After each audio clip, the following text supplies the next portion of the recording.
예수님 계시던 당시에 유대 땅에서 가장 화려하고 또 아름다웠던 지역은 가이사랴 빌립보라고 하는 지역입니다.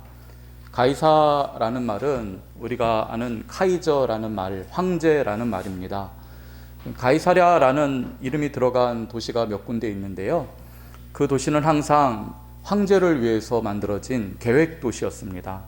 최고의 문명을 자랑하는 그런 도시였고, 구획이 잘 정리되어 있어서 부자들과 또 세상의 유력한 사람들이 들어가 살고자 하는 그런 도시였습니다.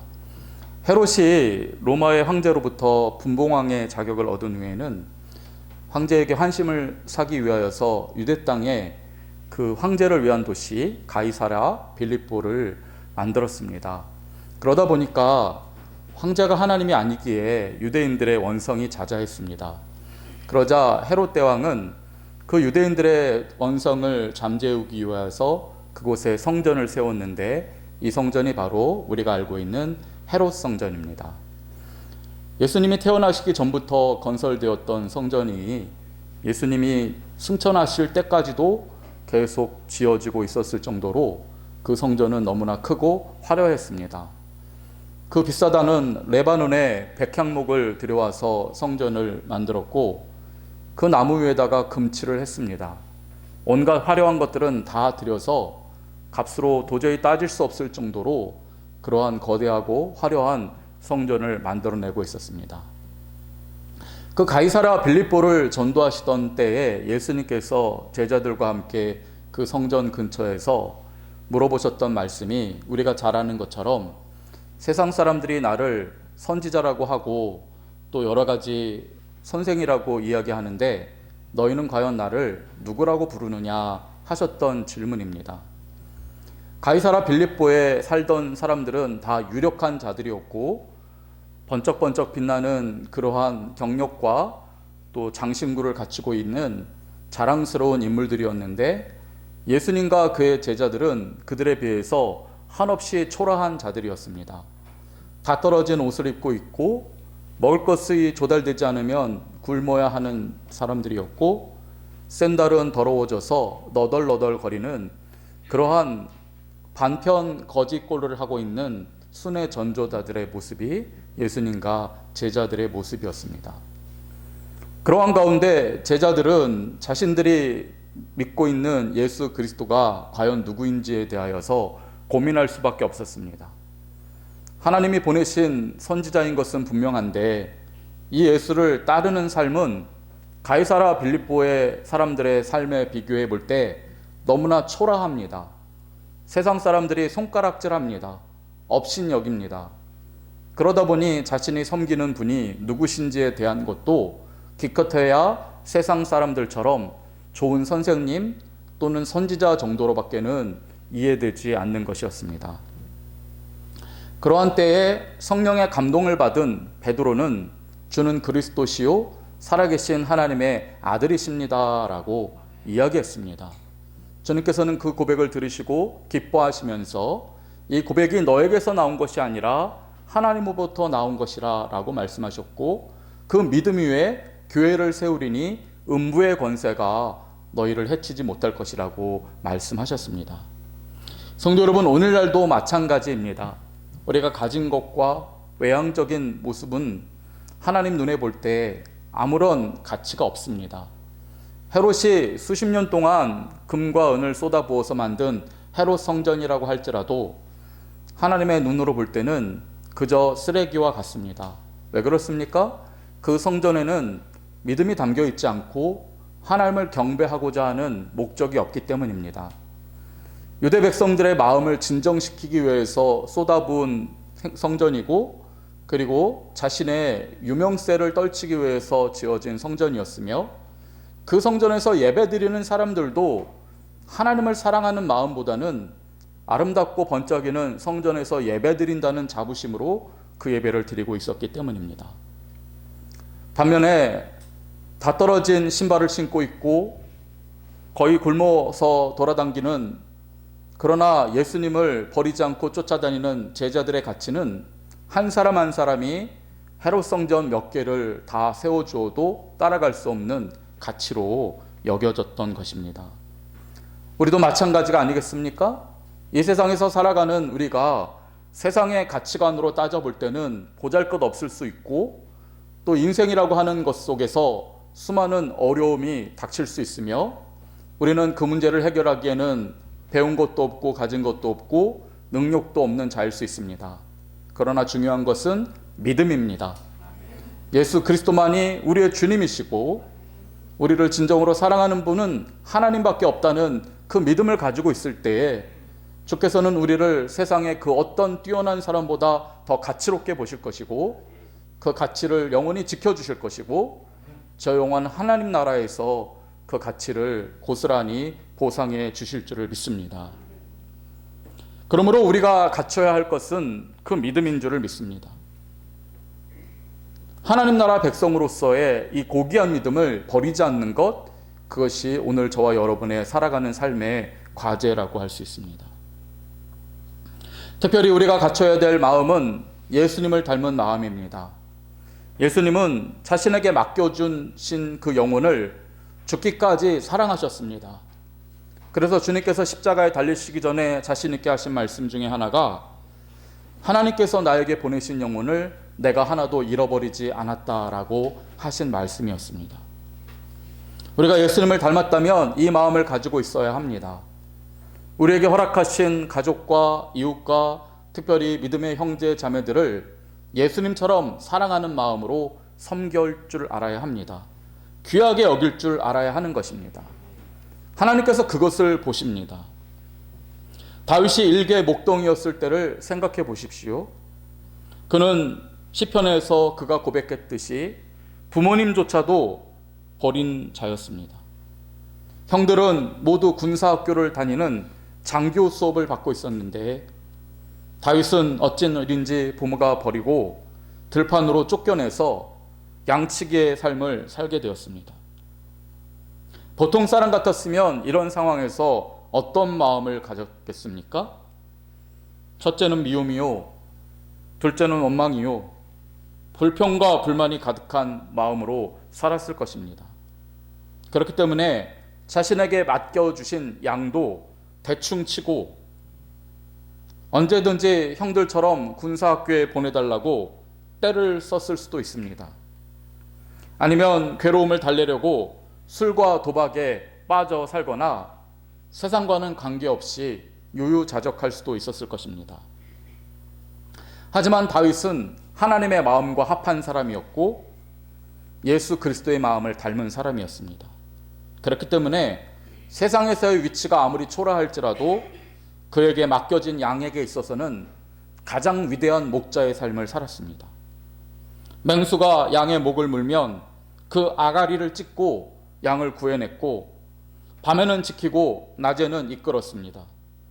길을 잃은 양은 끝까지 찾아다녔고 웅덩이에 빠진 양은 건져내었습니다. 하나님께서 그 마음을 보셨습니다. 가장 천한 삶을 살고 있지만은 가장 귀한 믿음으로 삶을 살고 있는 다윗을 주께서 보셨습니다. 그 마음은 온 우주의 왕이신 예수님을 닮은 마음이었습니다. 그는 정말로 왕의 마음을 가진 사람이었습니다. 그렇기 때문에 하나님께서는 일개 목동에 지나지 않았던 다윗에게 기름을 부어주시고 왕으로 세우신 것입니다. 성도 여러분, 하나님께서는 오늘도 우리들이 가진 것과 외향적인 모습을 보시지 않습니다. 하나님은 중심을 보십니다. 내 마음 안에 하나님을 정말 사랑하는 마음이 있는가? 나에게 주어진 것들에 대하여 진정으로 섬기는 그러한 예수 닮은 왕의 마음이 있는가? 주님은 그것을 보십니다. 그리고 그 마음이 있다고 확신하는 순간 주께서는 우리를 기름 부어 주셔서 세상 위에 우뚝 세우실 것입니다. 다윗은 한때 이 왕의 마음을 잃어버린 적이 있습니다. 그때는 하필 다윗이 가장 큰 권력을 가지고 있었을 때였습니다. 그 큰 권력을 다윗이 가졌을 때 그는 형제보다 더 가까운 전우들을 전쟁터로 보낸 뒤에는 자기는 왕궁에서 늘어지게 자다가 궁전의 옥상을 거닐면서 목욕하는 여인을 훔쳐보게 됩니다. 그리고 불처럼 솟아오른 정욕을 채우기 위해서 그 여인 밧세바를 범합니다. 그때 다윗은 외형적으로 볼 때는 가장 큰 권력을 소유하고 있던 전성기였지만은 하나님이 보실 때는 왕의 마음이 사라진 자였습니다. 바람에 나는 겨처럼 이리저리 흔들리는 마음이었습니다. 일개 백성이 이렇게 하더라도 자기 정욕을 채우려고 발정난 개처럼 굴면 심하게 매를 맞고 감옥에 갇힙니다. 그러니 아무리 다윗이 왕이라도 그 마음이 왕의 마음이 아니었으니 결국 하나님께서는 그를 벌하시게 된 것입니다. 중요한 것은 그러므로 믿음이고 마음이고 삶의 자세인 것입니다. 어떤 상황에서 어떤 모습으로 살든지 하나님의 백성은 하나님 백성다워야 합니다. 생각이 그래야 하고 말이 그래야 하고 행동이 그래야 합니다. 아무리 거지 같은 삶을 강요하는 난처한 처지의 삶을 살더라도 하나님 믿는 백성은 그 생각과 말과 행동이 믿는 사람처럼 온 우주를 다스리시는 예수 그리스도를 닮은 사람처럼 거룩하고 성결하고 우아해야 하는 것입니다. 성도 여러분께 질문을 드려보겠습니다. 여기 완전히 다른 인생을 살아가는 두 사람이 있습니다. 한 사람은 그저 자신의 정욕을 쫓아 살아가는 중인데요. 세상에서의 지위는 왕과 같습니다. 권력도 엄청나고 물질도 많습니다. 그 권력과 물질로 그가 하루 종일 하는 일은 어떻게 하면 나를 더 만족시킬까만 궁리하며 살아갑니다. 이와는 달리 또 다른 한 사람이 있습니다. 그는 세상에서 아무도 알아주지 않는 낮은 지위를 가졌습니다. 하지만 그 마음은 왕의 마음입니다. 세상 사람들은 그를 하찮게 보고 업신여기고 그 때문에 평생 가난하고 질병을 달고 사는 약골입니다. 하지만 그 마음이 왕의 마음이기 때문에 자기 안에 들어온 강아지 한 마리라도 내치지 않고 알뜰히 살펴주고 자신이 돌보는 식구들이 평안히 살아갈 수 있도록 살뜰히 돌봅니다. 그가 아주 작은 가게를 운영한다면 그 가게를 찾는 손님에게 최고의 것을 제공하려고 수고하고, 만약 그가 공장을 운영하게 되었다면 거기서 제조되는 물건이 최고의 품질을 가진 것이 되게 하려고 밤낮 애를 쓰는 그런 사람입니다. 하지만 그 결과는 늘 가난하고 업신여김을 당하고 비웃음을 당하는 삶일 뿐입니다. 여러분이 두 사람 중에서 어느 한 사람의 인생을 살아야 한다면 어떤 인생을 선택하시겠습니까? 거지 같은 마음을 가진 왕으로 사시겠습니까? 아니면 왕의 마음을 가진 거지가 되시겠습니까? 제가 가만히 생각해 보니 저는 좀 자신이 없더라고요. 선택의 순간이 온다면 결국 거지 같은 마음으로 살더라도 왕같이 살아가는 부유하고 권력자의 삶을 선택할 것 같았습니다. 하지만 질문을 바꿔보겠습니다. 질문을 바꿔보면 답이 나옵니다. 하나님께서는 두 사람의 인생 중 어떤 인생을 기뻐하시겠냐 하는 것입니다. 그러면 답이 분명히 나오죠. 주께서는 분명히 왕의 마음을 가진 사람, 예수를 닮은 사람을 기뻐하실 것입니다. 이것이 우리가 이 세상에서 아무리 보잘것없는 삶을 살지라도 우리의 왕 되시는 예수님의 마음으로 살아야 하는 분명한 이유인 것입니다. 오늘 본문은 다윗이 지은 시입니다. 이 시의 앞구절인 3절을 보시면 당시에 다윗이 어떤 어려움을 겪고 있었는지 잘 알 수 있습니다. 넘어지는 담과 흔들리는 울타리 같이 사람을 죽이려고 너희가 일제히 공격하기를 언제까지 하려느냐. 다윗은 담장을 만들었습니다. 그 안에서 자신의 가족과 또 재산과 사람들을 보호하려고 했습니다. 그는 울타리도 지었습니다. 그 울타리 안에서 어떻게 하든지 적을 대비하여서 보호를 받으려고 했습니다. 그런데 다윗을 죽이려고 달려드는 적들이 너무 많습니다. 그들은 주변에 있는 모든 패거리들을 모아서 이 시간 일제히 다윗을 공격하려고 달려드는 중입니다. 그렇기 때문에 다윗이 쌓아놓은 그 담장이 무너졌다는 것입니다. 울타리가 흔들린다는 것입니다. 다윗과 그가 보호하려고 했던 모든 것들은 이 상황에서 꼼짝없이 죽을 수밖에 없게 된 것입니다. 그런데 다윗은 이렇게 밖으로부터의 공격만 받은 것이 아닙니다. 4절을 보시게 되면 이런 말도 나옵니다. 그들이 그를 그의 높은 자리에서 떨어뜨리기만 꾀하고 거짓을 즐겨하니 입으로는 축복이요 속으로는 저주로다. 여기서 말하는 그들은 다윗이 사랑하고 믿었던 측근들을 말합니다. 다윗에게 충성을 맹세한 신하들을 말하고 아버지를 위해 목숨을 바치겠다고 하는 왕자들을 말하며 죽을 때까지 당신만 사랑하겠다고 고백했던 왕비들과 첩들을 가리킵니다. 그들은 입으로는 다윗을 축복하지만은 때가 되니 높은 자리에서 다윗이 떨어지기만을 바라고 있습니다. 입으로는 축복하지만은 본심은 저주하는 중입니다. 신하들은 다윗이 아니라 자기 입맛대로 고를 수 있는 왕을 바라고 있습니다. 아들들은 아버지가 빨리 왕좌에서 내려와 내가 왕 되기를 바라는 중입니다. 사방팔방으로 적들이 에워쓰고 있었고 안에서는 믿었던 사람들이 등에 칼을 찌르려고 날카로운 발톱을 드러내고 있습니다. 성도 여러분, 여기서 우리가 먼저 알아야 할 사실이 있습니다. 다윗이 겪고 있는 이 안팎의 문제는 왕이 되려면, 예수 그리스도를 닮은 인생을 살아가려면 저와 여러분도 겪어야 하는 문제라는 사실입니다. 믿음의 거룩하고 위대한 삶을 포기하면 시험도 없습니다. 다윗이 왕이 아니었다면 그가 애써 쌓아놓은 담장이 무너지는 일도 없었을 것입니다. 다윗이 왕이 아니었다면 그 왕자리를 탐하는 못된 자식들도 없었을 것입니다. 그러나 다윗은 더 이상 목동이 아니기 때문에 맹수 대신에 칼 들고 활 쏘는 적들을 막아내야만 했고, 길 잃은 양을 찾는 대신에 방황하는 아들들과 제멋대로인 백성들을 설득하고 바른 길로 세우는 그런 험난한 길을 걸어가야만 했습니다. 왕이 되려면 왕관의 무게까지 견뎌야 하는 것입니다. 그래서 저는 다시 한번 질문을 드려보겠습니다. 여러분은 어떠십니까? 왕관의 무게를 견뎌야 하는 왕이 되시겠습니까? 아니면 머리에 아무런 영광도 없는 인생을 사시겠습니까? 이 문제도 마찬가지입니다.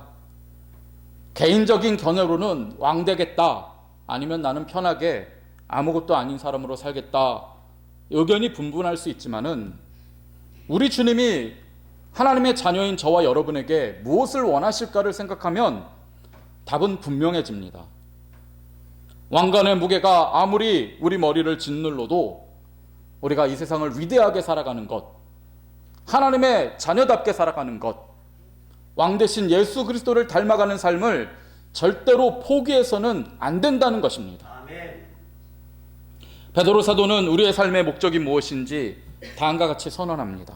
베드로전서 2장 9절에서 너희는 택하신 족속이요 왕같은 제사장들이요 거룩한 나라요 그의 소유가 된 백성이니 이는 너희를 어두운 데서 불러내어 기이한 빛에 들어가게 하신 이의 아름다운 덕을 선포하게 하려 하심이라 말씀하고 있습니다. 한마디로 우리는 왕처럼 살아야 된다는 것입니다. 거룩한 나라의 백성답게 살아야 한다는 것입니다. 주께서 택하신 것을 후회하지 않는 그런 위대한 인생을 살아내야만 한다는 것입니다. 그러한 삶을 살아냄으로써 우리를 저 어두운 데에서 건져내신 주님의 아름다운 덕을 세상에 드러내야만 하는 것입니다. 오늘 본문은 다윗이 그러한 믿음을 가지고 자신의 영혼에게 외친 믿음의 다짐입니다. 본문 5절에서 다윗은 자신의 영혼에 대고 다음과 같이 말합니다. 나의 영혼아 잠잠히 하나님만 바라라. 요즘 젊은 사람들이 많이 쓰는 말 중에 제가 들었는데요, 이미 유행이 지났을 수도 있겠지만은 심장아 나대지 마라 라는 말을 쓰더라고요. 누가 그 말을 시작했는지 모르겠지만은 아마 그 말을 했던 사람은 심호흡이 가쁘고 심장이 벌렁거리는 그런 상황을 만났던 것 같습니다. 그러자 그는 심장아 나대지 마라 라고 하면서 자기 심장에 대고 외칩니다. 아마 그 순간 널뛰던 심장이 차분해지고 마구 뿜어내며 흥분시키던 아드레날린이 더 이상 분비되지 못하기를 바랬을 것입니다. 그리고 이성적으로 상황을 판단하고 통제력을 얻게 되고 그 상황의 주도권을 자기가 쥐고자 그렇게 자기 심장에게 명령했을 것 같습니다. 지금 다윗이 그렇게 하고 있습니다. 다윗은 지금 너무나 어려운 안팎의 시험들을 겪고 있습니다. 그동안 평생 쌓아둔 담장이 무너지고 모든 것을 빼앗길 위기가 왔습니다. 믿고 사랑했던 사람들이 등에서 칼을 찌르려고 발톱을 숨기고 있는 중입니다. 그야말로 심장이 벌렁거리고 아드레날린이 폭발할 지경이고 주체할 수 없는 상황입니다. 그런 때에 다윗이 뭐라고 합니까? 자신의 영혼에게 왕처럼 명령합니다. 나의 영혼아 잠잠히 하나님만 바라라. 성도 여러분, 놀라운 것은 여기서부터 나옵니다. 심장아 나대지 말라라고 했던 사람의 심장이 정말 나대지 않았는지는 제가 잘 모르겠지만은 다윗이 자신의 영혼에 그렇게 외쳤을 때에 그 영혼은 그 말 그대로 순종했다는 것입니다. 하나님의 자녀며 예수 그리스도의 마음으로 자신의 영혼까지도 명령하니 그 영혼은 세상의 헛된 것 가운데서 이리저리 흔들리던 좌표를 잃던 방황하던 영혼이 아니라 그 순간부터 그 믿음의 고백을 통하여서 하나님만 바라보는 영혼으로 자리를 찾았다는 것입니다. 성도 여러분, 그러므로 우리도 그렇게 할 수 있습니다. 우리는 다윗과 같은 하나님의 자녀이며 주님의 백성입니다. 그렇기 때문에 사방에서 어떠한 어려움이 우리를 에워싸더라도 심지어 믿었던 사람에게 뼈아픈 배신을 당할지라도 여전히 우리의 영혼에 대하여 하나님의 은혜로 통제할 수 있는 능력이 있습니다. 우리 영혼이 하나님만 바라겠다고 다짐하면 주께서는 당신의 능력을 통하여 우리 영혼이 하나님만 바라보게 하실 것이고 하나님의 은혜와 영광으로 이어지게 하신다는 것입니다.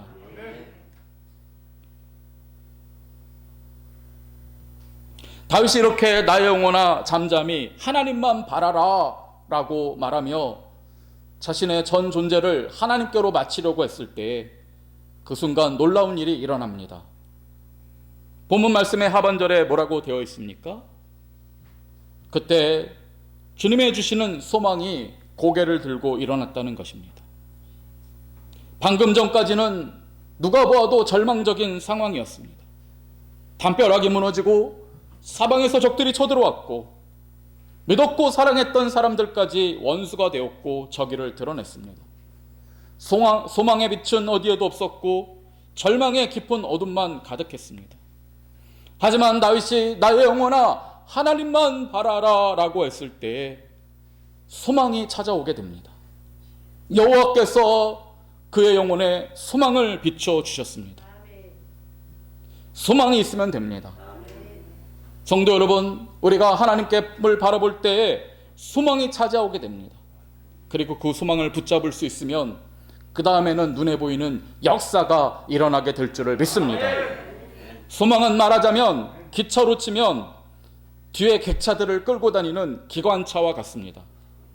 저는 몽골에서 대륙을 통과하는 기차를 본 적이 있습니다.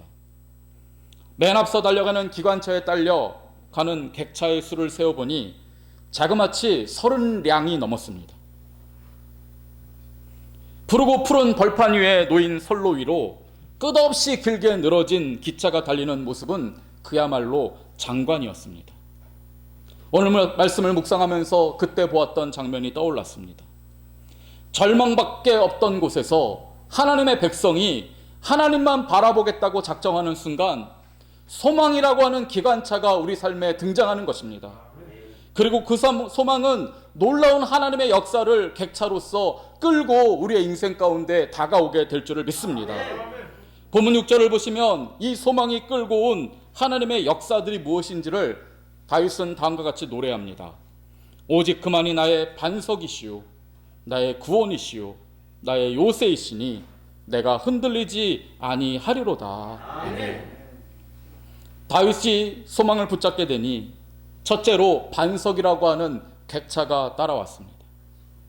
주님이 흔들리지 않는 바위가 되셔서 다윗을 보호하신다는 것입니다. 수많은 적들 위에 바위 위에 올라서게 되니 적들의 공격이 보이게 되고 수많은 적들이 달려왔다가 결국에 패하여 달아날 수밖에 없는 그런 은혜를 주님이 주신다는 것입니다. 그 뒤에 따라온 것은 구원이라고 했습니다.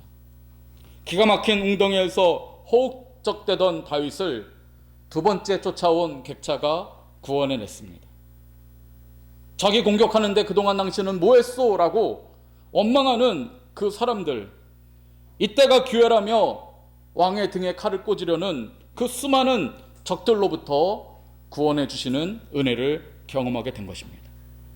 그리고 세 번째 객차는 무엇입니까? 다윗은 그것을 가리켜 요새라고 말했습니다. 지금까지 자신의 평생 쌓아 올렸던 것은 담벼락에 지나지 않았고 가시덤불로 만든 울타리에 지나지 않았습니다. 하지만 그 모든 것을 다 잃었을 때에도 다윗이 하나님을 부르짖으니 소망이 왔고 그 소망은 결국에 다윗의 인생에 요새를 지어준 것입니다. 인간이 만든 담벼락과는 비교할 수 없는 강한 성을 하나님께서 허락해 주셨고 다윗이 구축해온 울타리가 수수깡으로 만든 것이라면 하나님께서 주신 이 요새는 누구도 넘볼 수 없는 강력한 요새로 다윗의 인생을 새롭게 시작하게 한 것입니다. 성도 여러분, 우리가 이 사실을 기억하시기 바랍니다. 하나님의 백성은 어려움 가운데 그 믿음이 드러나는 것입니다. 우리 인생 가운데 수많은 어려움이 찾아올지라도 여러분은 하나님의 백성다운 거룩함과 담대함을 잃지 마시기 바랍니다. 왕은 굶어 죽더라도 거지처럼 비굴하게 동냥하지 않습니다. 그 마음을 잃어서는 안 됩니다. 다윗은 오늘 본문의 마지막 구절인 7절에서 다음과 같이 노래합니다. 나의 구원과 영광이 하나님께 있음이요 내 힘의 반석과 피난처도 하나님께 있도다. 방금 전에 6절에서도 구원이라는 말이 나왔는데 본문 7절은 중복되는 것 같지만 다시 한번 구원의 역사에 대해서 다윗이 노래합니다. 이 두 가지 구원은 하나님께서 다윗에게 주신 똑같은 구원이 아닙니다. 6절에 나온 구원은 적들과 수많은 공격 세력들로부터 구원해 주시는 그러한 구원이지만은 7절에 나오는 구원은 죄인인 우리가 당해야 할 하나님의 진노로부터의 구원을 말하는 것입니다. 지금 다윗은 본문 7절에서 그 구원을 노래하는 중입니다. 성도 여러분, 정말 문제는 여기에 있지 않겠습니까? 눈에 보이는 적들로부터 공격당하는 것이 아무리 힘든 것처럼 여겨지고 사랑했던 사람들에게 설령 뒤에서 칼을 맞는다고 할지라도 그게 아무리 뼈아프게 고통이 된다고 할지라도 정말 우리의 문제는 우리의 죄 때문에 하나님께서 진노하시는 그날인 것입니다. 아무도 그것을 피할 수 없습니다. 어느 누구도 주님의 불꽃 같은 눈으로 우리의 죄를 벌하시는 그 심판의 날에는 피할 사람이 없습니다. 적들이 칼로 찔러서 죽을 때의 그 고통의 몇만 배의 고통은 하나님께서 그날 우리를 버리실 때 느끼는 경험일 것입니다. 하나님과의 관계 문제가 해결되지 못한다면 진정한 구원도 없는 것입니다. 그런데 다시 뭐라고 말합니까? 나의 구원과 영광이 하나님께 있다라고 고백합니다. 진정한 구원을 다윗은 경험한 것입니다. 토플레디라는 분이 있습니다. 심각한 영적 고민에 빠져서 오랜 세월 너무나 힘들었다고 합니다. 그 문제는 자신의 구원에 관한 문제였습니다. 성경을 열심히 보니 하나님의 자녀들은 주의 뜻대로 살아야 구원을 얻을 수 있다라고 합니다. 주여 주여 한다고 천국에 들어가는 것이 아니라 아버지의 뜻대로 행하는 자라야 구원을 얻는다라고 성경은 분명히 말씀합니다. 그런데 토플레디가 자신의 영혼을 가만히 들여다보니 자기에게는 언제나 주님의 뜻과는 상관없이 멋대로 하는 죄의 문제가 있습니다. 이 문제를 해결할 수가 없습니다. 물론 다른 사람과 비교할 때는 조금 더 거룩하다라고 할 수 있고 깨끗하다라고 자랑할 수는 있습니다. 하지만 언제나 그것은 상대적인 문제일 뿐 여전히 주님 앞에 해결되지 않는 부끄러운 문제가 있습니다. 파리가 빠진 국을 지존하신 왕께 드리려는 신하가 있다면 그는 죽고 싶어 환장한 미친놈일 뿐입니다. 왕이 먹을 국에 파리 한 마리라도 빠지면 국솥까지 다 버리고 새로 끓여내야 맞습니다. 토플레디는 파리가 빠진 국과 같은 영혼을 가지고 있었습니다. 아무리 하나님 앞에 성결하게 살려고 해도 여전히 그의 인생에는 얼룩이 있었고 국이 빠진 파리가 빠진 국을 왕에게 줄 수 없듯이 죄로 얼룩진 자신은 구원받을 수가 없었습니다. 그 심각한 고민을 철저하게 안고 살던 토플레디는 어느 날 영국의 평야 지역인 블랙돈을 지나가다가 천둥치며 벼락이 떨어지는 폭풍우를 만났습니다. 귀를 찢어 놓을 것 같은 천둥이 계속되는 가운데 사방에 벼락이 떨어지는 모습을 보면서 토플레디는 내가 죽어 지옥에 가면 하나님의 진노가 이렇게 임하겠구나 벌벌 떨면서 두려워했습니다. 그런데 그 순간 토플레디의 눈에 들어온 것이 있었습니다. 그것은 저 앞에 있는 거대한 바위였습니다. 그는 바위로 힘차게 달려갑니다. 그리고 바위에 벌어진 틈새에 자기 몸을 맡겼습니다. 토플레디가 그 거대한 바위에 쪼개진 바위 틈으로 들어가자마자 이 거대한 바위는 토플레디의 온몸에 쏟아지던 빗물도 닿지 않도록 막아주었고 귀청을 때리던 천둥 소리도 그 순간부터 줄어들고 벼락이 아무리 쳐도 괜찮은 좋은 피난처가 되어 주었습니다. 그 순간 토플레디는 깨닫게 됩니다. 이거다. 이 거대한 바위는 우리들의 구원자 주 예수 그리스도와 같고 이 바위 틈은 우리 주님의 찢어진 몸과 같구나. 성도 여러분, 그렇습니다. 우리 예수님은 우리 인생에 의지할 만한 거대한 바위와 같습니다. 이 바위 위에 우리 인생의 자리를 마련할 때 우리는 눈에 보이는 수많은 적들의 위험으로부터 구원을 받게 될 것이고 적의 공격을 막아내고 세상에서 승리하게 될 것입니다. 그러나 주님이 우리에게 주시는 구원은 거기서 끝나는 것이 아닙니다. 주님은 우리에게 든든한 바위가 되실 뿐만 아니라 그 바위 틈에 우리를 숨겨주십니다. 그래서 죄인에게 벌하시는 심판의 날에 주님의 바위 틈으로 숨은 우리는 죽지 않고 영원히 살게 될 것입니다. 토플레디는 이 사실을 깨닫고 주님의 은혜를 다음과 같이 노래했습니다. 만세반석 열리니 내가 들어갑니다.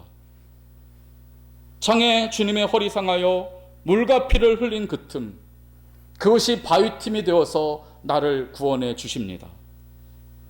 내가 살아생전 그 바위 위에서 살다가 죽으면 심판받는 그날 만세반석 열리니 내가 그 바위 틈으로 들어가 영원한 구원을 얻겠습니다.